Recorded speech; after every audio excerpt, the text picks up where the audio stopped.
Tentang kitab Al-Awfaq, para ulama telah menjelaskan bahwa kitab ini telah dinisbahkan secara dusta kepada Al-Imamul Ghazali rahimahullah ta'ala. Memang ada perilaku orang-orang zindik atau orang-orang kafir bahkan, yang mereka ketika hendak menjajakan kesesatan mereka, di antara caranya yaitu dengan menisbahkan sebuah karya kepada para imam-imam kita. Kaitannya dengan tamaim atau jimat-jimat seperti ini, banyak penisbahan secara dusta kepada para ulama kita. Padahal jelas, jika kita mau menelaah, tidak perlu keahlian khusus sebenarnya, kita akan tahu bahwa itu adalah penisbahan yang dusta adanya. Seperti misalnya ada sebuah kitab yang berjudul Kitabur Rahmah Fit Tibbi wal Hikmah. Kitab ini selain berbicara tentang pengobatan, juga mengajarkan adanya sihir, kemudian jimat-jimat, dan bentuk kesyirikan yang lainnya, yang dinisbahkan kepada Imam As-Suyuti rahimahullah ta'ala. Dan di Indonesia bahkan buku ini sudah beredar karena sudah ada terjemahannya. Yang selanjutnya, jika kita membaca karya Imam Al-Ghazali, kita akan tahu bahwa kitab seperti ini mustahil dibuat oleh beliau.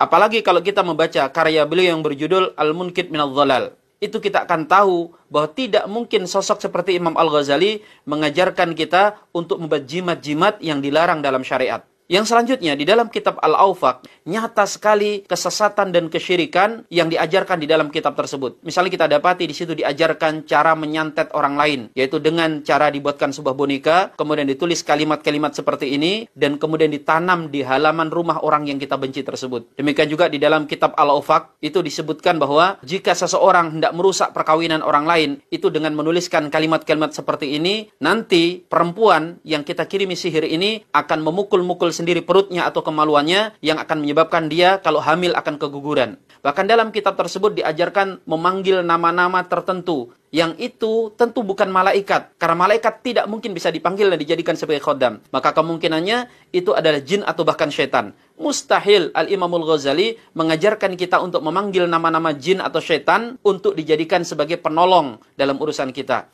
Dan yang selanjutnya, yang terakhir, sekalipun katakan karya seperti itu benar, adalah tulisan ulama kita seperti Imam Al-Ghazali, tidak serta-merta kemudian menjadi pembenaran kita boleh melakukan kesyirikan atau membuat jimat-jimat yang jelas dilarang dalam syariat. Benar, kita menghargai perbedaan pendapat. Para ulama terkadang berbeda pendapat satu sama lain tentang sebuah permasalahan. Tetapi kita perlu ingat, berbeda pendapat yang dibolehkan oleh para ulama, yang boleh kita ambil pendapatnya adalah dalam masalah-masalah furu', bukan dalam masalah-masalah usul, apalagi yang mujma', yang disepakati oleh para ulama. Lihatlah kaidah para ulama ketika menjelaskan, boleh kita mengikuti pendapat para ulama manapun sepanjang itu tidak bertentangan dengan ijma'. Sedangkan kita ketahui bahwa membuat jimat itu disepakati keharamannya, ulama hanya berbeda pendapat jika itu adalah ayat-ayat Al-Quran atau hadis-hadis Nabi SAW atau doa-doa yang kemudian diambil berkahnya. Sebagian ulama membolehkan, sedangkan ulama yang lain tetap mengharamkan. Ulama yang membolehkan sekalipun itu dengan beberapa catatan-catatan, yaitu di antara catatannya adalah diniatkan itu untuk tabarruk. Yang kedua, tidak boleh memiliki keyakinan bahwa benda atau ayat yang ditulis itu memiliki kekuatan magis tertentu. Kalau toh kemudian diberikan pertolongan oleh Allah, itu semata-mata datang dari Allah Subhanahu wa taala. Maka kesimpulannya adalah bahwa membuat tamaim yang itu bukan tulisan Al-Quran, bukan doa-doa yang diajarkan Nabi kita SAW,